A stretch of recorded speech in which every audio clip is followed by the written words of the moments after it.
Government itself will take it. Take your seat. Take your seat. I am on my legs. Have the minimum respect for the chairperson.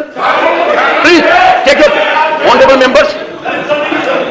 नमस्कार दोस्तों, जनसंवाद news में आपका स्वागत है। दिन भर से फटाफट बड़ी खबर निकल के आ रही, बिग ब्रेकिंग पहले बड़ी खबर निकल के आ रही है। प्रधानमंत्री की मुश्किलों में इजाफा हो गया है। विपक्षी गठबंधन जा रहा है मणिपुर का दौरा करने, जायजा लेने में 2 दिन का वक्त लगने वाला है। अब जनता उठा रही है प्रधानमंत्री पर सवाल, आखिर विपक्ष जा रहा है तो फिर प्रधानमंत्री क्यों नहीं, बताएंगे इसके बारे में। और क्या कुछ बड़ी खबर निकल के आ रही है, वही संसद से एक बड़ी खबर निकल के आ रही है, जहां बताते चले 2 बजे तक संसद स्थगित रहा। उसके बाद खरगे गोयल के बीच नोक झोंक हो गई, स्पीकर से भी बात हो गई है, बताएंगे इसके बारे में। वही चलते और बड़ी खबर निकल के आ रही, मणिपुर में फिर से हिंसा जारी, कुकी समुदाय पे ताबड़तोड़ गोलियां चलाई जा रही, बताएंगे इसके बारे में। चलते और बड़ी अपडेट निकल के आ रही है, बीआरएस ने फिर से केंद्र सरकार के खिलाफ लाया अविश्वास प्रस्ताव, बताएंगे इसके बारे में। वही एक और बड़ी खबर निकल के आ रही है, आज संजय सिंह ने कर दिया बड़ा खुलासा। आम आदमी पार्टी सांसद ने कहा मणिपुर में जो हिंसा हो रही है सब भाजपा की देन है, बड़ी खुलासा कर दिया है, बताएंगे इसके बारे में। वही ज्ञानवापी को लेकर बड़ी खबर निकल के आ रही है, जम्मू कश्मीर में 4 समुदायों को रखा जाएगा एससी एसटी के दर्जे में, लाभ मिलने वाला है आरक्षण का, बताएंगे इसके बारे में। वही एक और बड़ी खबर, प्रधानमंत्री की मुश्किलों में राहुल गांधी लगातार इजाफा कर रहे हैं। एक तरफ संसद में लगातार सवाल पूछा जा रहा है, दूसरी तरफ अब मोदी के गढ़ में करने जा रहे हैं दौरा, बताएंगे इसके बारे में। वही एक और बड़ी खबर, आपको बता रहे संजय सिंह ने इमोशनल कार्ड खेल दिया, पत्नी और पिता समेत संसद भवन पहुंचे, आखिर क्या कुछ हुआ। वही ममता बनर्जी की किस तरह से लगातार हालत खराब हो चुकी है, खास तौर पर रामनवमी हिंसा को लेकर अब केंद्र मामला पहुंचा है। वही देखा जाए आगरा से बड़ी खबर निकल के आ रही, जहां पर जामा मस्जिद का नाम बदला गया। वही यूसीसी को लेकर देश भर में फिर से विवाद होने वाला है, अविश्वास प्रस्ताव को लेकर एक बार फिर करारा झटका लग सकता है प्रधानमंत्री को। सारी खबरें जानने वाले हैं विस्तार से, लेकिन तमाम बड़ी खबर को जानने से पहले आपसे एक छोटा सा निवेदन है, अगर आप हमारे चैनल बनाए हैं तो चैनल सब्सक्राइब बेल आइकन जरूर दबाइएगा देश दुनिया के फटाफट बड़ी अपडेट पाने के लिए। दरअसल चलते हैं, पहली बड़ी खबर निकल के आ रही है, एक बार फिर पीएम मोदी पर उठने लगे कई बड़े सवाल, आखिर क्यों चुप है मणिपुर के मुद्दे पर पूरा केंद्र। बड़ी खबर निकल के आ रही, विपक्षी गठबंधन इंडिया जल्द करने वाला है मणिपुर का दौरा, 2 दिन समय लगने वाले हैं जायजे में। आखिर जब पूरा विपक्ष दौरा करने को तैयार हो चुका है मणिपुर मुद्दे को लेकर, आखिर प्रधानमंत्री क्यों इस पर बोल नहीं रहे हैं, ये जनता का सवाल है। देखा जाए मणिपुर हिंसा को लेकर सांसदों ने यह तय किया है कि जल्द ही वो, अब तो सदन चलने वाला नहीं है, लगातार हंगामा कर रही है भाजपा और केंद्र सरकार मदद कर रही है, तो ऐसे में वो ये प्लान बना रहे हैं कि वो अब मणिपुर का दौरा करेंगे। और राहुल गांधी ने भी चैलेंज किया है, सीधा कहा था मिस्टर मोदी जी आप जान लीजिए अगर मणिपुर में शांति कोई लाएगा तो वो विपक्ष रहेगा। और इन्हीं सब बातों को ध्यान में रखते हुए अब विपक्ष जाने वाला है मणिपुर। आपको बताया चले वो तारीख कौन सी होने वाली है, ये भी जरा सुन लीजिए। आखिर तारीख कब है जब इंडिया गठबंधन जा रहा है मणिपुर? 29 से 30 जुलाई को हिंसाग्रस्त मणिपुर का दौरा और वहां की जमीनी हालत का जायजा लेने के लिए विपक्षी दल जा रहे हैं। इसमें कोई चुनावी राजनीति नहीं है, बल्कि यह एक देश का मुद्दा है जहां एक राज्य जल रहा है। इसे आप जिस तरह से देखेंगे उसी तरह से लगेगा, लेकिन जहां एक तरफ प्रधानमंत्री को बोलना चाहिए, वहां का दौरा करना चाहिए। अगर दौरा किए होते और बोले होते तो हालात बद से बदतर नहीं होते, निवस कर महिलाओं को घुमाया ना जाता। वैसे आपकी क्या राय इसको लेकर, आपके बीच क्या सवाल है? जिस तरह से विपक्षी पार्टियां अब मणिपुर के दौरे पर जा रही हैं, वही प्रधानमंत्री बोलने को तैयार नहीं है। इन सबको लेकर अपनी राय कमेंट के माध्यम से देना ना भूलेगा। वहीं एक और खबर निकल के आ रही है, जी हां बड़ी खबर निकल के आ रही है, आज फिर संसद में हुआ जोरदार हंगामा। आपको पहले की खबरों में बताया गया, फिर संसद 2 बजे तक स्थगित रहा, लेकिन जब 2 बजे के बाद संसद शुरू हुआ फिर जोरदार हंगामा हुआ और इस बार खरगे और गोयल के बीच जमकर नोक झोंक हो गई है। स्पीकर से भी तनातनी देखने को मिली है। मणिपुर में हिंसा के मुद्दे को लेकर राज्यसभा में चर्चा को लेकर मंगलवार से पूरी तरह से संसद में हंगामा जारी है और आज फिर बृहस्पतिवार को भी जमकर हंगामा हुआ। इस बार पीयूष गोयल और खासकर मल्लिकार्जुन खड़गे के बीच नोक झोंक देखने को मिल गई। आपको याद होगा कल मल्लिकार्जुन खड़गे की माइक बंद कर दिया गया था, जिसको लेकर जमकर विवाद हुआ था, फिर संसद को पूरी तरह से स्थगित करना पड़ गया था। लेकिन इस बीच ये खबर निकल के आ रही है, अब की बार खासकर पीयूष गोयल और मल्लिकार्जुन खड़गे के बीच नोकझोंक हुई। वहीं देखा जाए पूरी तरह से संसद तो स्थगित नहीं करना पड़ा, लेकिन हंगामे की भेंट पूरी तरह से चढ़ गया है। देखा जाए मणिपुर हिंसा को लेकर गुरुवार को भी संसद में जोरदार हंगामा हो रहा है। देखा जाए 6 मिनट बाद स्पीकर ओम बिरला ने कार्यवाही को रोका था जब नारेबाजी की जा रही थी, लेकिन उसके बाद पूरी तरह से संसद को स्थगित कर दिया गया। यानी 2 बजे के बाद ज्यादा समय तक संसद नहीं चला, पूरी तरह से संसद को स्थगित करना पड़ा। वैसे आपकी क्या राय सबको लेकर अपनी राय कमेंट के माध्यम से दीजिए। जिस तरह से आए दिन लगातार संसद स्थगित हो रहा है। अपनी राय कमेंट के माध्यम से दीजिएगा। वहीं एक और बड़ी खबर निकल के आ रही मणिपुर से, जिस मुद्दे पर संसद में घमासान है, उसी मणिपुर में अभी भी आगजनी और लगातार दहशत कायम है। मणिपुर में फिर से हुई हिंसा, चूराचांदपुर में जमकर हुई गोलीबारी, ताबड़तोड़ देखा जाए तो खासकर कुकी समुदाय के ऊपर गोलियां चलाई गई। मणिपुर के कई शहरों में स्थिति अभी भी नाजुक बनी हुई है। देखा जाए मणिपुर के चूराचांदपुर उसमें से एक है, जहां फिर से हिंसा भड़कने की खबर सामने आ रही है। रिपोर्ट के मुताबिक चूराचांदपुर के जिले थोरबुंग इलाकों में फिर से गोलीबारी हुई। हालांकि इस फायरिंग में फिलहाल अभी किसी के मरने की खबर सामने निकल के नहीं आ रही है। दरअसल ये खबर क्यों नहीं निकल के आ रही, ये भी समझ लीजिए। जब ताबड़तोड़ गोलियां चल रही हैं, घर जलाए जा रहे हैं, तो मौत कैसे नहीं हो रही है? मौतें भी हो रही हैं, ये जायज है। लेकिन जो ममता बनर्जी ने कहा था कि बीजेपी अफवाह वाली खबर फैलाती है, अगर मौत भी होगी तो ये छिपा लेते हैं। इसी तरह से ये लगातार केवल और केवल माहौल खराब कर रहे हैं देश का, और भी हद से ज्यादा हाथ से मणिपुर निकलता जा रहा है। वैसे आपकी क्या राय मणिपुर को लेकर? अपनी राय कमेंट के माध्यम से दीजिएगा। पूरा मणिपुर गोली की झंझनाहटों में गूंज रहा है, इसको लेकर अपनी राय कमेंट के माध्यम से दीजिएगा। वहीं प्रधानमंत्री इसको लेकर चुप्पी साधे बैठे हैं। एक और बड़ी खबर निकल के आ रही है, बीआरएस ने केंद्र सरकार के खिलाफ संसद में अविश्वास प्रस्ताव ला दिया है। इससे पहले विपक्षी पार्टियों ने लाया था। वही देखा जाए अब तेलंगाना से बीआरएस पार्टी ने भी अब एनडीए सरकार के खिलाफ अविश्वास प्रस्ताव जारी कर दिया। नोटिस में यह कहा गया है कि ओवैसी के समर्थन में यह नोटिस दिया जा रहा है। उनका भी हस्ताक्षर रहा था।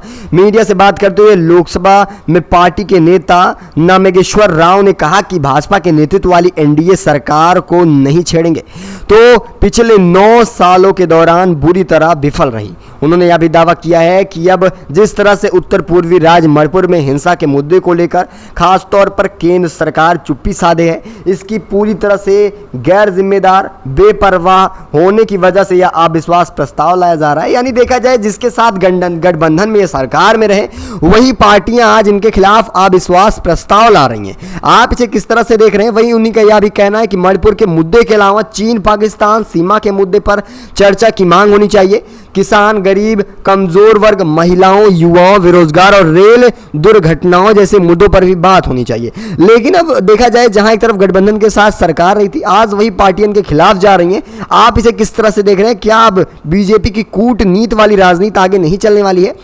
अपनी राय कमेंट के माध्यम से देना ना भूलिएगा। चलते एक और बड़ी खबर, बड़ी अपडेट निकल के आ रही है। आपको याद होगा कि संसद के दूसरे दिन जिस तरह से मानसून सत्र में संजय सिंह को निलंबित कर दिया जाता है, केवल जनता की सवालों को संसद में रखा गया था, मणिपुर के मुद्दे पर जवाब मांगा गया सरकार से और फिर संजय सिंह को निलंबित कर दिया गया। लेकिन इस बीच बड़ी खबर यह निकल के आ रही है कि संजय सिंह ने पूरी तरह से बीजेपी पर करारा हमला बोला। उनका कहना है कि जो भी मणिपुर में हो रहा है वो केवल और केवल जिम्मेदार भाजपा है। मणिपुर हिंसा भाजपा करवा रही है और ये कोई और नहीं बल्कि संजय सिंह का बयान निकल के आ रहा है। और देखा जाए भले ही उनको संसद के अंदर एंट्री न मिल रही हो, लेकिन इस बीच आप समझ लीजिए वो संसद के बाहर पहरा दे रहे हैं। धरना देने के लिए वो पूरी तरह से बैठे हुए हैं और वो लगातार सवाल जवाब करते रहे। कहीं ना कहीं इसमें तानाशाही रही जिस तरह से उन्हें निलंबित किया गया। और जो बात संजय सिंह कह रहे हैं कि इसे भाजपा करा रही है, इसे आप कितना सही मान रहे हैं? और ये भी बात कही कि जिस तरह से गुजरात वाला कांड रहा था, गोधरा वाला, उसी तरह से मणिपुर को भी रचा जा रहा है। अपनी भी राय कमेंट के माध्यम से दीजिएगा संजय सिंह को लेकर। वही चलते एक और बड़ी अपडेट निकल के आ रही है। जी हाँ, बड़ी खबर निकल के आ रही है। राहुल गांधी जल्द जाने वाले हैं शहडोल। पीएम मोदी की लगातार मुश्किलों में इजाफा हो रहा है। अगस्त में जा रहे हैं ये शहडोल। मध्य प्रदेश विधानसभा चुनाव अब कुछ ही महीनों दूर है। देखा जाए सत्तारूढ़ भाजपा राज्य में सत्ता बरकरार रखने के लिए पूरा जोर लगा रही है। लेकिन वही दूसरी तरफ देखा जाए राहुल गांधी यानी कांग्रेस पार्टी भी जुटी हुई है, लगातार प्रचार प्रसार कर रही है। आपने देखा था राहुल गांधी के दौरे से पहले प्रियंका गांधी ने ग्वालियर और जबलपुर का दौरा किया था। वैसे ग्वालियर सिंधिया का गढ़ माना जाता है, वहां पर भी जमकर प्रचार प्रसार हुआ। अब इसी बीच ये खबर निकल के आ रही कि जल्द ही 8 अगस्त को शहडोल जा रहे हैं राहुल गांधी। और शहडोल क्यों जा रहे हैं ये भी जरा समझिए। शहडोल में प्रधानमंत्री ने भी रैली की थी और वहां पर जन संबोधन भी किया था। और इसकी सबसे बड़ी वजह है कि वहां पर आदिवासी समुदायों का जमावड़ा होने वाला है। यानी देखा जाए शहडोल जो है वो आदिवासी समुदाय और दलितों का वोट बैंक माना जाता है, इसीलिए वहां पर दौरा करने जा रहे हैं राहुल गांधी। और वैसे भी अब पूरी तरह से जिस तरह से बीजेपी के रवैये रहे हैं उस तरह से पूरी तरह से तार तार हो चुके हैं आदिवासी समुदाय, और इसलिए उनके पास अब कोई ऑप्शन नहीं रहा है और कांग्रेस को वोट करने के अलावा। वैसे आपकी क्या राय इसको लेकर? अपनी राय कमेंट के माध्यम से दीजिएगा। क्या आने वाले आगामी चुनाव में खासतौर पर आदिवासी समुदाय की तरफ से कांग्रेस को मदद मिलेगी या नहीं? अपनी राय कमेंट के माध्यम से देना ना भूलिएगा। चलते एक और बड़ी अपडेट निकल के आ रही है। जी हाँ, जम्मू कश्मीर में देखा जाए एक बड़ा बदलाव कर दिया गया है। पहाड़ी समेत 4 समुदायों को मिलने जा रहा है SC/ST आरक्षण का लाभ। ओबीसी का रास्ता धीरे धीरे साफ होता नजर आ रहा है। जम्मू कश्मीर के अनुच्छेद 370 निरस्त करने के 4 साल बाद केंद्र सरकार की निगाहें अब जम्मू कश्मीर पर हैं और बड़ा राजनीतिक सामाजिक बदलाव भी धीरे धीरे होता नजर आ रहा है। विधानसभा चुनाव से ठीक पहले देखा जाए एक बड़ा काम अब सरकार वहां पर करने जा रही है, वो है वंचित और पिछड़े वर्ग को दूसरे राज्यों की तरह संवैधानिक अधिकार देने की दिशा में कदम बढ़ा रही है। अब देखा जाए इस दिशा में बुधवार को लोकसभा में 4 संविधान संशोधक विधेयक पेश कर दिए गए हैं और देखा जाए ये खासकर अनुसूचित जनजाति संशोधक विधेयक के जरिए प्रदेश में गुज्जर विरोध में बेपरवाह केंद्र सरकार ने प्रदेश के SC/ST की सूची में पहाड़ियों को खासकर जो SC/ST के दर्जे में आते थे जैसे कि कोकली समुदाय, पादरी और खासकर गड्ढा ब्राह्मण को भी अब अनुसूचित जनजाति में रखा जा रहा है और खासकर इन्हें आरक्षण दिया जाएगा। पहले इन्हें जब 370 रहा था तब इन्हें आरक्षण नहीं मिलता था और हटने के बाद भी 4 साल बीत चुके हैं। देखा जाए सन 2019 में हटता है लेकिन उसके बाद भी आरक्षण नहीं मिल रहा था, लेकिन कल लोकसभा में ये विधेयक पेश किए जाते हैं, उसके बाद अब इन्हें आरक्षण मिलने का लाभ प्राप्त होने जा रहा है। आप इसे किस तरह से देख रहे हैं? वैसे एक बड़ा काम है, पहला या बड़ा काम है जो केंद्र सरकार ने इस साल किया हो। अपनी राय भी कमेंट के माध्यम से दीजिएगा। वहीं चलते एक और बड़ी खबर निकल के आ रही है, बड़ी अपडेट है। आपको बता दें कि एक बार फिर आगरा की जामा मस्जिद का नाम बदला गया। दरअसल अब आगरा में मेट्रो चलने वाली है और ऐसे में देखा जाए योगी कल इसका उद्घाटन करने पहुंचे थे और यहाँ पर जामा मस्जिद से आगरा चल रही है ये खासकर मेट्रो ट्रेन। तो ऐसे में वहां का नाम बदलकर जहां ये कहा जा रहा था कि आगरा से अब जामा मस्जिद तक मेट्रो जाएगी, तो अब आगरा से जामा मस्जिद नहीं बल्कि आगरा से कामेश्वर मंदिर तक जाएगी यह ट्रेन। सीएम योगी आदित्यनाथ ने नाम बदल दिया। उत्तर प्रदेश के मुख्यमंत्री योगी आदित्यनाथ ने बुधवार को आगरा और मथुरा का दौरा किया। आगरा में सीएम योगी ने फतेहाबाद स्थित ताज ईस्ट गेट में मेट्रो स्टेशन पर पहुंचकर हाई स्पीड ट्रालर और इसका शुभ आरंभ कर दिया यानी कि उद्घाटन किया। और इस बीच देखा जाए जो नाम बदला गया है इसे आप किस तरह से देख रहे हैं? जहां जामा मस्जिद एक काफी ऐतिहासिक नाम रहा था उसे बदला गया और अब उसे कामेश्वरा मंदिर के नाम से कर दिया गया। जो ये आए दिन नाम बदले जा रहे हैं इसे आप किस तरह से देख रहे हैं? अपनी राय कमेंट के माध्यम से देना ना भूलिएगा। वहीं चलते एक और बड़ी अपडेट निकल के आ रही है। जी हाँ, यूसीसी को लेकर लगातार विवाद बढ़ता जा रहा है और विवाद बढ़ाने की सबसे बड़ी वजह है केंद्र सरकार। कर्नाटका के सीएम ने किया बड़ा खुलासा, कहा मुस्लिम पर्सनल लॉ बोर्ड भी इसके विरोध में रहा था, तब यूसीसी के मुद्दे को क्यों उठाया जा रहा है, क्यों ध्यान भटकाने के लिए उठाया जा रहा है। कर्नाटका के मुख्यमंत्री सिद्धरमैया ने समान नागरिक संहिता के मुद्दे को अनावश्यक बताया और विवाद का एक हवाला दे दिया। उन्होंने कहा ये सब अगले साल होने वाला लोकसभा चुनाव के मद्देनजर केंद्र सरकार मुद्दा बना रही है और केवल यह एक तरह से गैर जरूरी विवाद पैदा करने की आवश्यकता बनाई जा रही है और कुछ भी नहीं है। वैसे आपकी क्या राय है? जो यूसीसी का मुद्दा अब धीरे धीरे देश में बढ़ता जा रहा है और आए दिन मणिपुर का मुद्दा भले ही तूल पकड़ा हो, लेकिन जहां एक तरफ बीजेपी यूसीसी को लुभाने में लगी है, इसे आप किस तरह से देख रहे हैं? अपनी राय कमेंट के माध्यम से दीजिएगा। चलते एक और बड़ी अपडेट निकल के आ रही है। जी हाँ, अखिलेश यादव ने कर दिया बड़ा खुलासा, कहा बीजेपी की राह इस बार काफी कठिन होने वाली है। ये 14 और 19 का चुनाव नहीं बल्कि ये 24 का लोकसभा चुनाव होने वाला है। गठबंधन बुरी तरह से बीजेपी को मात देने के लिए तैयार हो चुका है। अखिलेश यादव एक बार फिर से हुंकार भर रहे हैं और इसकी सबसे बड़ी वजह है विपक्षी पार्टियां। मेरठ जिले के सरधाना क्षेत्र में गांव पंचाली बुजुर्ग सपा के पूर्व मंत्री फारूक हसन की बेटी के सारी में पहुंचे अखिलेश यादव ने खासकर लोकसभा 24 के चुनाव को लेकर बड़ी बात कह दी। उन्होंने कहा कि बीजेपी पूरी तरह से घबराई हुई है और एनडीए के साथ लगातार बैठक कर रही है। लगातार पार्टियों का मंथन चल रहा है कि कैसे इस बार गठबंधन को मात दे सके, लेकिन आपको बताते चले मात नहीं दे पाएगी, खास तौर पर बीजेपी इस बार गठबंधन इस बार तैयार है। अखिलेश ने कहा हम सब मात देने के लिए इन्हें तैयार हैं और चुनाव नजदीक आ रहा है जैसे जैसे बीजेपी की मुश्किलें बढ़ रही हैं। और उन्होंने कहा कि जब चुनाव के परिणाम आएंगे तो वो 14 और 19 के चुनाव से बेहद अलग होंगे। इस बीच अखिलेश यादव ने यह भी बड़ी बात की, कहा जो आज भाजपा 112 और 100 नंबर पर अपनी वाहवाही लूट रही है उसे भी खासतौर पर उत्तर प्रदेश में चलाने वाली कोई और नहीं सपा सरकार रही थी और जल्द ही या फिर से सपा और बड़ी बड़ी योजनाओं को लाने वाली है। ये तमाम बातें कहेंगी। वैसे आपकी क्या राय इसको लेकर? अपनी राय कमेंट के माध्यम से दीजिएगा। क्या बीजेपी को इस बार इंडिया यानी कि गठबंधन मात दे पाएगा या नहीं? अपनी राय दीजिएगा। एक और बड़ी खबर निकल के आ रही, भोपाल में प्रियंका ने बनाया एक नया प्लान बीजेपी को हराने के लिए। कांग्रेस कई मुद्दों के साथ जुड़ी है। एक तरफ आपने देखा था कल किसानों को लेकर जहां कमलनाथ ने बड़ी योजनाओं का आगाज कर दिया था जिसमें 5 बड़ी योजनाएं थी, लेकिन इस बीच प्रियंका गांधी ने भ्रष्टाचार को लेकर सरकार की घेराबंदी शुरू कर दी है। बड़ी खबर निकल के आ रही, कांग्रेस महासचिव प्रियंका गांधी ने ग्वालियर की रैली के दौरान कांग्रेस के चुनावी मुद्दों को तय कर लिया था। था। कांग्रेस अब शिवराज सरकार को भ्रष्टाचार के मुद्दे पर हमला करने जा रही है। कर्नाटक चुनाव के दौरान कांग्रेस ने तत्कालीन सरकार को भ्रष्टाचार के मुद्दे पर घेरा और 40% कमीशन की कैंपेन किया और उसका इस्तेमाल आपके सामने रहा था किस तरह से बीजेपी का सुपड़ा साफ हो गया कर्नाटक से। अब कुछ इसी तरह से मध्य प्रदेश में भी होने वाला है। मध्य प्रदेश में 40% नहीं बल्कि देखा जाए मध्य प्रदेश में 50% की भ्रष्टाचार वाली सरकार है और सरकार को भेदने के लिए अब कांग्रेस तैयार है। देखा जाए जिस तरह से महाकाल के लोक मंदिर की मूर्तियां गिरी, पटवारी परीक्षा में जमकर घपलेबाजी की गई, भाजपा सरकार की नींव और नीयत पर सवाल उठाना जायज़ है।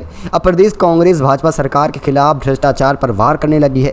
कच्चा ईंट और खासकर तमाम ऐसी बातें हैं जो छिपी नहीं है जनता से भी और ना किसी से। और जिस तरह से आपने देखा था फ़ोन पे के जरिए लगातार शिवराज को ट्रोल किया जा रहा था, ये तमाम चीज़ें निकल के आई थी। आप इसे किस तरह से देख रहे हैं अपनी राय कमेंट के माध्यम से दीजिएगा। वैसे एक और बड़ी खबर निकल के आ रही है, बड़ी अपडेट निकल के आ रही है। ज्ञानवापी को लेकर स्वामी प्रसाद मौर्य का बयान निकल के आ रहा है। हिंदू मंदिरों की भी जाँच होनी चाहिए, बौद्ध मठों को तोड़कर बनाई गई है मंदिरें, ये बड़ी बात की जा रही है। आपको पता है समाजवादी पार्टी के नेता स्वामी प्रसाद मौर्य अक्सर अपने बयानों को लेकर सुर्खियों में रहते हैं। वहीं सपा नेता एक बार फिर से ज्ञानवापी मस्जिद का जो सिलसिला चल रहा है इस समय हिंदू और मुस्लिमों को लेकर, इसका मामला हाईकोर्ट में चल रहा है और अभी कोई बड़ी सुनवाई सामने निकल के नहीं आ रही है। लगातार सुनवाइयों को रोका जा रहा है। लेकिन इस बीच देखा जाए क्या कुछ कहना है स्वामी प्रसाद मौर्य का, जरा ये समझिए। उनका कहना है जिस तरह से लगातार मस्जिदों को लेकर विवाद होता रहता है, मंदिरों की जाँच होती रहती है, मस्जिदों की जाँच होती रहती है, तो अब मंदिरों की भी जाँच होनी चाहिए। लेकिन मंदिरों की जाँच मस्जिदों के मुद्दे पर नहीं, उसे बौद्ध मंदिरों के ऊपर होनी चाहिए, क्योंकि ये सब बौद्ध के मठों को तोड़कर मंदिरें बनाई गई हैं। स्वामी प्रसाद मौर्य का यह बयान रहा है। वैसे आपकी क्या राय है जिस तरह से स्वामी प्रसाद मौर्य कह रहे हैं? अपनी राय कमेंट के माध्यम से दीजिएगा। वैसे इस खास वीडियो में बस इतना ही, मिलेंगे आपको बड़ी अपडेट के साथ, तब तक के लिए धन्यवाद। जय हिंद, जय भारत।